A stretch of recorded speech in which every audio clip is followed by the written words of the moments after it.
Ito mga ka-TH, may nagpadala sa atin ng marker. Parang Y na baliktad. Ito bro, ang kanji sign na parang baliktad na Y. Doon sa sinin mo sa akin na bato na may marka na parang Y. Ito yung kanji sign na hit. Ang ibig sabihin ay hito o tao. Sa konstekto ng Yamashita treasure hunting ay nangangahulugang tao o human being.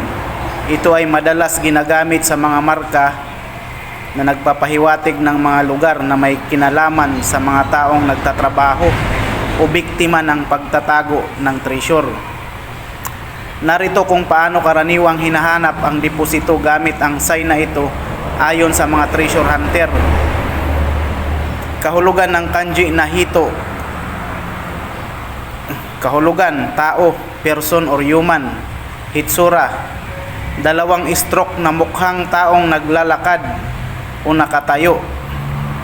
Interpretasyon, kadalasang nagtuturo ito sa lugar kung saan may sacrifice o pinatay na mga naghukay, human sacrifice, o kaya ay nagpapahiwatig ng lokasyon ng bantay o pasukan. So, ibig sabihin yung area na yan, yung bato na parang Y na baliktad na sinin mo sa akin, yung naghukay dyan, malamang yun, may pinatay pala dyan kasi human sacrifice, o kaya ay nagpapahiwatig ng lokasyon ng bantay o pasukan. So, may bantay, parang ganun. Yung pinatay, after naghukay, pinatay, yun yung parang ginawang bantay ng mga Hapon. So, paano hanapin ang deposit? Ito yung una, hanapin ang tamang bato o puno. Ang kanji na ito ay karaniwang inukit sa mga malalaking bato o boulders o matatandang puno.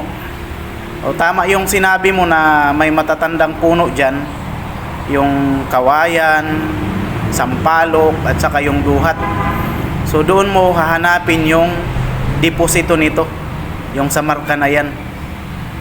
Sabi mo nga ang nagkakaroon ng detection yung sa may sampalok. So tama yun. O ito, number 2, direksyon ng hito. Kung ang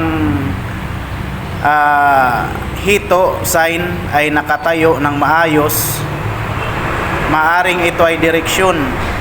So direction siya kasi medyo nakahiga naman yan, slanting.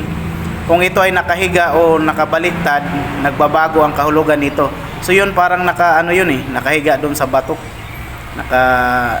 Parang nakahiga siya kasi sa bato nakaukit eh. Pero kung nakaukit siya doon sa wall, nakatayo yun kung wall. Parang ganun. O kaya sa puno. Sa puno siya inukit, nakatayo yun. Dahil doon inukit naman siya sa bato, so nakahiga. So, pwedeng magbago ng direction, yun yung sabi. Pero, yun yung sinasabi rin na maghanap ka ng matatandang puno. Which is yun na yun, yung sampalok. Na sabi mo may detection. Connection sa ibang marka. Ang kanji sign na hito ay bihirang mag-isa. Ito ay kadalasang sinasamahan ng iba pang simbolo tulad ng number 1, arrow or pana, nagtuturo sa direksyon ng deposit. So malamang may makita ka dyan na may mga arrow. Kung wala ka naman nakita, dito tayo yung triangle na sinabi ko na baka may triangle sa area. Sabi mo naman meron naman yung duhat, kawayan saka sampalok. So eksakto talaga, nagpapahiwatig na ang deposit ay nasa gitna ng mga bato o puno. So yung digging spot mo, kung may triangle sa gitna, yun yung entrance, yung pasukan.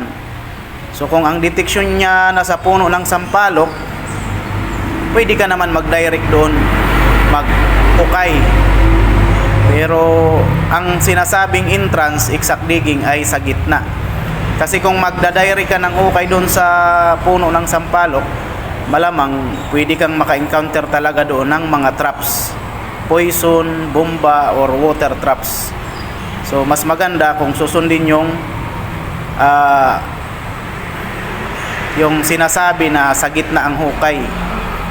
Sukatin mo lang yung triangle na yun, yung pinakagitna, di yun, doon ka na maghukay papunta doon sa puno. Kumbaga pa-slope yung hukay, pa-slanting. Number 3, box o parihaba. Nagpapakita na may baol o nakabaong deposit box sa ilalim. Pagkalkula ng distansya. Number 4, ang mga hito or human sign, kanji sign, related signs ay minsan nagpapahiwatig ng steps o hakbang mula sa marka patungo sa mismong deposit site. Ayun, yung number 5, may babala. Ingat sa traps. Ayun, ang hito or ang human sign na yan ng kanji ay maaring babala rin na ang lugar ay may body traps o nakalalasong chemical. So yun yung ibig sabihin doon sa sinin mo sa akin na bato na may parang Y na baliktad.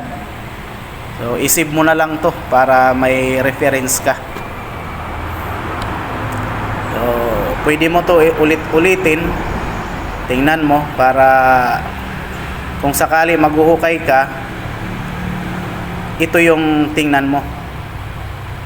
So ayan, para may ka na, ang kanji sign na ayan, parang Y na baliktad. Ayan, gamitan mo na lang ng kumpas katiits